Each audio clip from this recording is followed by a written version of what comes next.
안녕하세요. 자, 오늘 3월 14일 금요일에 진행되는 오늘의 알트코인은 리스크 코인으로 선택했습니다. 리스크에 대한 내용들을 보게 되면 레이어 1이었습니다. 원래 레이어 1으로 프로젝트가 시작되었던 내용이었는데, 여기에 사실 리스크를 주목하는 부분들에서 몇 개 프로젝트가 있어요. 왜냐하면 첫 번째가 이오스, 예전 ICO 시장에서 크게 이제 히트를 쳤던 부분들 프로젝트 중에 하나거든요. 리스크도. 그래서 리스크랑 대표적인 게 이오스가 있겠죠. 이거를 왜 주목하냐면 그때 ICO를 받았던 비트코인 수량이 대량입니다. 이오스는 굉장히 많았고 리스크도 적지 않은 비트코인들을 확보했는데 이 부분을 매도했다는 내용들이나 이런 부분들에 대한 피드백은 딱히 없었어요. 그래서 리스크가 또 독일 쪽에서 진행을 하는 부분들도 있었고, 그래서 여러 프로젝트들하고 연관성들을 염두에 두고 있는, 그래서 주목을 받았던 프로젝트이긴 합니다. 근데 그래서 레이어 1으로서 여러 개발 툴의 부분이나 이런 게 좀 많이 진행이 됐는데 확장성에 좀 제한이 있었는 것 같아요. 그래서 결국엔 선택한 게 이더 네트워크로의 마이그레이션을 진행을 했고요. 마이그레이션을 진행을 했고, 이 부분을 통해서 사실 지금 리스크 코인에서의 움직임들은 주목을 하는데, 사실 이러려면은 이더의 움직임에 지금 영향을 또 직접적으로 받는 상황이 됐어요. 대외적으로 이더 쪽으로 마이그레이션을 진행을 했던 프로젝트가 굉장히 많거든요. 그래서 이 프로젝트들이 다 이더 쪽의 움직임에 조금 제한되어 있는 부분들이 있다. 그래서 이더의 반등 움직임에 동반될 가능성을 가지고 있는 코인으로 보고 있기도 합니다. 그래서 그 부분들에서 이제 이더의 움직임과 함께 리스크도 같이 지금 현재 살피고 있다. 이 정도 얘기를 드리고요. 자, 그 다음에 차트로 넘어가면 사실 그래서 차트의 지난 차트를 살펴보면 폭이 굉장히 컸습니다. 꼬리도 길게 나오고 그래서 여기에서의 움직임을 보면 사실 21년도의 움직임이 그 앞에 18년도에 나왔던 움직임을 따라가지 못했어요. 따라가지 못했습니다. 그래서 이 움직임의 영역으로 들어가기 위한 움직임이 이때 나온 거죠. 그게 전반적인 내용들하고 같이 이어지는 겁니다. 그래서 우리가 23년도 구간 때부터 반등의 움직임들이 나오는 게 첫 반등이 7, 8, 9 조정받고 난 뒤에 나왔던 11월, 12월 달의 상승 움직임과 그래서 3월 달까지 이어졌던 그 상승의 움직임, 그리고 조정 움직임, 그리고 7월달, 8월달, 9월달, 24년도 이때의 움직임 이후에 나왔던 11월, 12월 달의 움직임, 그리고 지금 현재 조정과 기대하고 있는 3월달, 4월달 움직임, 요 움직임을 지금 패턴적으로는 이렇게 보고 있는 거예요. 근데 이 과정에서 큰 틀에서 보면 수렴의 과정들을 지금 거쳐가고 있는 게 보이시죠? 큰 틀에서의 수렴의 과정들이고, 지금 현재 이 수렴의 과정을 상방 돌파하느냐 마느냐, 요 관점을 보는 거예요. 그래서 그 움직임에서의 첫 움직임이 사실 수렴에서의 첫 반등의 움직임이 24년도 12월 달의 움직임이었습니다. 11월, 12월 달의 움직임이 그 수렴의 상방을 돌파하느냐 마느냐를 보는 과정이었는데, 그게 대부분의 코인들의 움직임에서 다 제한이 돼버렸어요. 그 길을 못 갔다는 얘기예요. 그 길을 못 가고 깔아앉아 버렸던 부분이 있거든요. 그래서 이 움직임이 이번에도 그러면은 앞에 나왔던 수렴의 움직임을 만들어가는 과정들을 이어갈 것인가 라를 보는 거예요. 그거를 이어갈 것인가를 보는 거예요. 지금 현재 알트코인들의 전반적인 흐름들을 다 같이 보는 내용인 겁니다.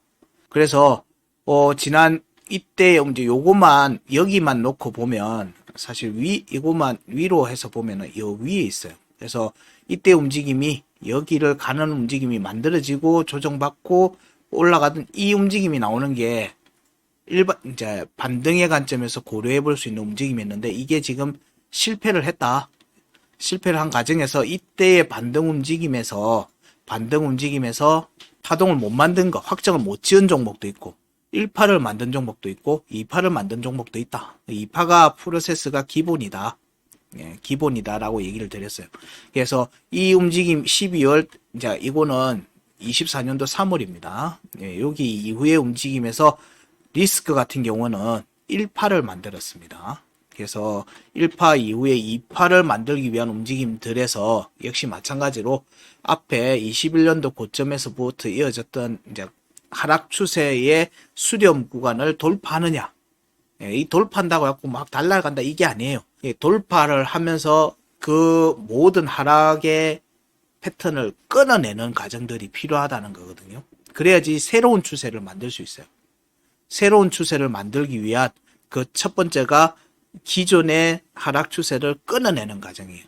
끊어내는 과정이 이렇게 상방 돌파로 나가는 경우가 있고 그냥 밀려 나가면서 시간을 통해서 그냥 추세선 오른쪽으로 그냥 밀려 나가는 경우도 있거든요. 어쨌든 그 추세선 오른쪽으로 나와야지 새로운 추세를 만들 수 있다라는 관점이고 그 움직임이 만들어질 가능성이 높은 시간대로 이제 들어가고 있는 중이다라고 보는 거예요. 사실상 작년 말부터 그 시간대에 들어와 있다는 관점을 가지고는 보고 있습니다. 그때 움직임이 결국에는 결과적으로는 실패를 했기 때문에 실패를 했고 이 움직임을 이어가는지를 보기 때문에 우리가 중요하게 보는 것은 결국에는 계속 반복하지만 2024년도 작년 12월 달, 11월 12월 달에 고점을 돌파하느냐, 그러니까 여기 공략이 제대로 이루어지느냐가 중요한 첫 번째 상승세를 새로운 추세를 만들어가는 데 있어서는 이게 굉장히 중요해졌다. 위에 있는 종목은 위에가 될 거고 아래에서 만든 종목은 아래. 이거를 못 만든 종목은 새로운 추세를 만들어가는 움직임. 요렇게 현재 반등 움직임이 이제 차근차근 이어지는가를 보는 겁니다. 그래서 요 움직임을 보면 제가 이제 또 색상을 또 넣어놨죠. 색상을 넣어놨습니다. 결국 여기에 이제 24년도 3월달 상승세를 만들어가려면 이 구간에 있어야 돼요.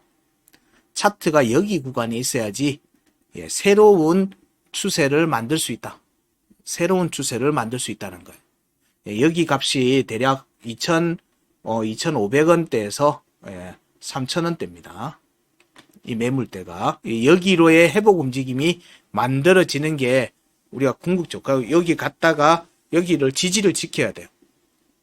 저 안에서 지지를 확정을 짓는 게 다음 움직임을 위해서 굉장히 중요한 겁니다. 그러려면 지금 현재는 여기가 지금 중간에 텅 비었죠.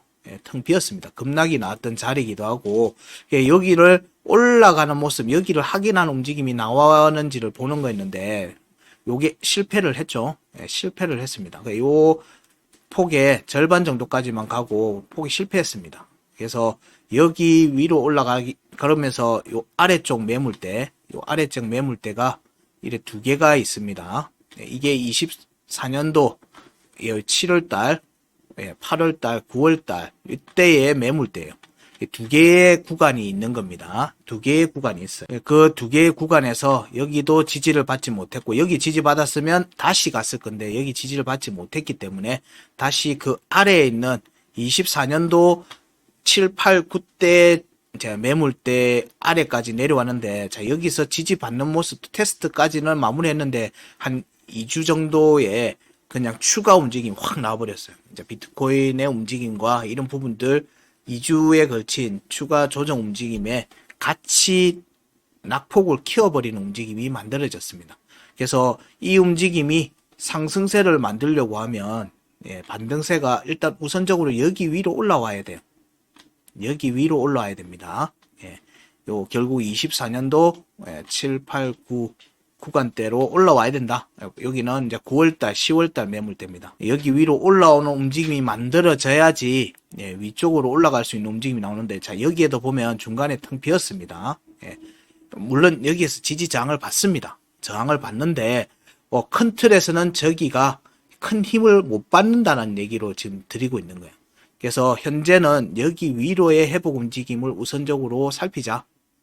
순차적으로 가는 측면에서 그래서 이 움직임을 염두에 두는데 이 자리에서의 움직임이 지금 현재 보면 추세선하고 지금 52평하고 겹치죠. 그래서 대부분 지금 현재 52평 위로의 회복 여부를 보는 겁니다. 그 첫 번째 움직임이 단기평선들을 밟아가면서 22평에 대한 공략들이 나오고, 그리고 52평 위로 올라가면서 이제 52평하고 200평이 데드크로스가 난 자리가 있죠. 이게 1290원입니다. 그래서 1290원 위로의 회복과 지지가 추가 상승을 위한 중요한 발판이 됩니다. 근데 그걸 움직임을 만들기 위해서는 일단 우선적으로는 52평 위로 올라와야 돼요. 그러니까 이 자리가 저항이, 첫 번째는 저항이 될 수도 있어요. 첫 번째 저항이 돼버리면 여기서의 박스권이 나온다는 얘기고요. 이게 빠른 상승을 위해서는 여기에서 추세를 바꾸고는 그냥 뚫고 올라가는지를 보는 거예요. 뚫고 올라가는지를 보는 부분들도 같이 봐요. 그래서 이 전개 여부를 살피는데 첫 번째 움직임이 일봉 차트 22평의 종가 회복입니다. 양봉의 종가 회복이 첫 번째 저항이 되기도 하고 크기가 지지가 되는지를 보는 거고요. 두 번째가 일봉 차트 52평으로의 회복 움직임. 가격이 결국에는 여기는 923원, 여기는 지금 1000원대죠. 예, 이건 1000원이고 923원. 이렇게 됩니다. 지금 현재 818원이거든요. 예, 이 움직임이 나오는 움직임들이 지금 현재 그래서 반등이 나오는 종목들을 보면 보통 한 30%, 25에서 30% 정도의 움직임들이 그냥 급등 형태로 나오잖아요. 이 이격이 지금 많이 벌어졌기 때문에 이거를 메우기 위한 움직임들이 지금 현재 먼저 나오고 있는 중이에요. 그래서 지금 현재 반등 움직임들에서 이 회복 움직임이 명확하게 나오느냐, 52평에 대한 공략 과정들이 나올 때 우리가 볼 때는 지금 파란색 선은 24년도 3월달과 12월달에 고점을 이은 추세선이거든요. 여기 돌파하는 움직임하고 겹칠 거라는 거예요. 그러니까 지금 수령 구간 안에서 수령 구간을 돌파하는지를 먼저 보는 거거든요. 그게 첫 번째 돌파가 일봉 차트 52평에 대한 공략들이 나올 때 이루어질 거다. 이루어질 것 같다. 그렇게 지금 저희들은 얘기를 드리고 있는 거예요. 그래서 지지는 앞에 저점 있죠. 앞에 저점이 752원입니다. 여기를 음봉이 종가가 깨면 안 됩니다. 그래서 그게 지지 라인으로 보고, 현재 형성되어 있는 지지 라인으로 보고, 위쪽으로의 회복 움직임이 일봉 차트 22평 회복가, 위로 매물대 위에가 여기가 1000원이거든요.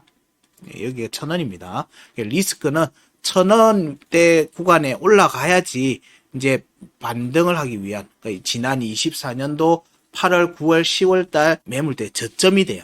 거기 위로의 회복 움직임이 명확하게 나오는지부터 살피시면 될 것 같다. 그게 일봉 차트 52평에 대한 공략 과정이고, 수령 구간 내 첫 돌파 움직임하고 이게 겹쳐갈 거다. 이게 지금 시황에서 체크하는 비트코인과 이더리움에서의 약 반등 움직임들과 같이 가는지 지속적으로 체크를 하시면서 좀 보시면 되겠다. 현재는 여러 체크를 하는 방법들로 다양하게 체크하고 있습니다. 월봉이든 뭐든 다양하게 체크를 하고 있는데, 사실상 이제 추가 저점에 대한 부분들의 낙폭을 염두에 두면 낙폭이 엄청 떨어져야 돼요. 예, 지금 그럴 만한 모멘텀은 아니다라고 보는 부분인 거거든요. 그래서 그를 조정을 안 받는다는 게 아니라 올려놓고 지지 테스트 하는 과정에서의 조정 정도는 지금은 이제 태세를 그렇게 보고 있다. 요 정도로 얘기를 정리할 수 있을 것 같아요. 그래서 전반적으로는 1600원대 위로 회복을 해서 이미 올라가 있잖아요. 여기 위로 올라와서 여기 지지를 받으면 다시 이제 2000원대 구간으로 좀 더 명확하게 움직임이 나올 수 있으니까 이거는 이제 여기를 돌파한다는 얘기입니다. 돌파하는 움직임이 나올 수 있어요. 그래서 1600원대 위로의 회복과 지지는 앞에 고점을 갱신할 수 있는 가격적 모멘텀을 형성한 거다, 획득한 거다라고 보기 때문에 그 움직임이 이어지는지를 이제 우리가 이제 다음 주까지 계속 살펴야 되는 걸로 체크하고 있습니다. 자, 오늘의 알트코인 리스크에 대한 체크 여기까지고요. 리스크에 대한 내용만로만 이해를 하지 마시고 전반적인 지금 현재 알트코인들의 장애 전환이 어디까지 이루어지고 뭘 위주로 보고 있으면 되는지 여부 체크를 잘 하시기 바랍니다. 자, 저는 주말 보내고 다음 주 월요일 오전 시황에서 다시 뵙도록 하겠습니다. 고맙습니다.